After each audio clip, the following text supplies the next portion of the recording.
Hello everyone, I'm Lorcana, and today, instead of looking into a new deck, I want to look at 3 decks and discuss strategies for altering your hand at the start of each match.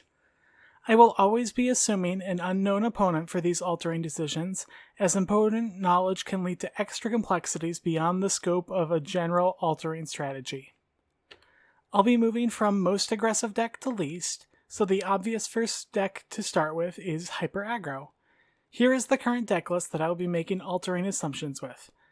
The main thing to consider with this deck when altering is the presence of the 19 1-drops, of which you absolutely need to see 1 and would like to see 3 of, the 20 uninkables, and the 4 Amethyst Chromacon as the only card draw in the deck. So here's the first hand. While this hand does have 3 1-drops, only one of them, Lilo, Making a Wish, Quest for 2, so this hand will want to alter pretty heavily. All I would keep out of this hand would be the aforementioned Lilo, and the Piglet Pooh Pirate Captain. Keeping Piglet accomplishes 2 things. 1, it guarantees that even if you alter into 5 uninkables, you will still have ink to drop on turn 1, and 2, if you don't draw into 2 more 1-drops, it's the most powerful 2-drop to play on turn 2.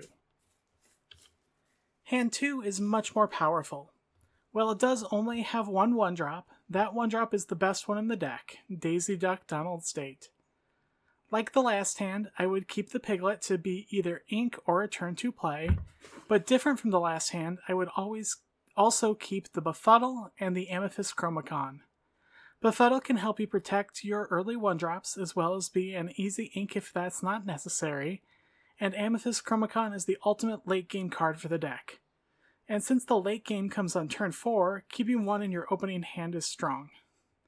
The 3-drops are all rather replaceable, and I would like to attempt to replace them with more 1-drops. Deck 2 is the Ruby Emerald deck that I talked about the other day. This is a mid-range deck that looks to stick our Robin Hood Sharpshooter to generate massive card and ink advantage.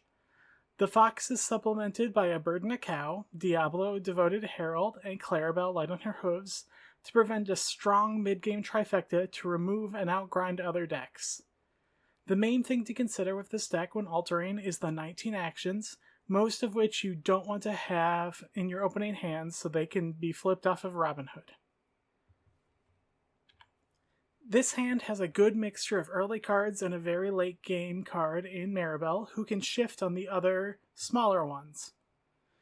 What this hand is missing though is a mid-game engine. With this hand, I would send back both We Don't Talk About Bruno's and You're Welcome, and hope to find a Diablo or Robin Hood. Hand 2 for this deck has a very good start. Brawl, Ursula, and Mother Guffle all provide disruption, while Diablo provides essential card draw. The weak spot in this hand are the 2 Maribel, without a shift target, and a Pirate's Life, which is only real job is to be hit off Robin Hood, or used as ink, but we aren't so hard up for inkables in the deck that we need to keep it just for that. And the third deck is my most played deck, even if I haven't been dabbling in it much during the early Set 5 meta. It's Ruby Sapphire Ramp Control. This deck relies heavily on ramping in the early game so that I can play a sweeper and control the late game. When considering the alters for this deck, one must keep in mind in the very repetitive first 3 turns it wants to have, as well as consider the meta and what cards need to be at hand and what ones you can afford to draw later. This is also the heaviest on inkable deck in the game, so inkable counts are very important to altering. Now is probably a good time to tell you how I'm picking these hands. I'm not building these specifically for this episode. In fact, I'm just shuffling and pulling the top 7 cards. I say that because I don't think I would alter this hand at all. It perfectly plays out its first 3 turns. Ink Tala, play Ice Block. Turn 2, Ink Quill, play Tipo, ink whatever you draw.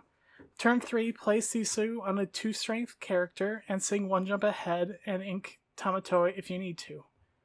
While I could see an argument for digging for card draw off the altar, I believe in the deck to deliver something over the first few natural draws. This set of 7 cards, on the other hand, is not a 0 altar. It does have the Hiram that the last hand was lacking, but with no items outside of a dime, which we will be shipping.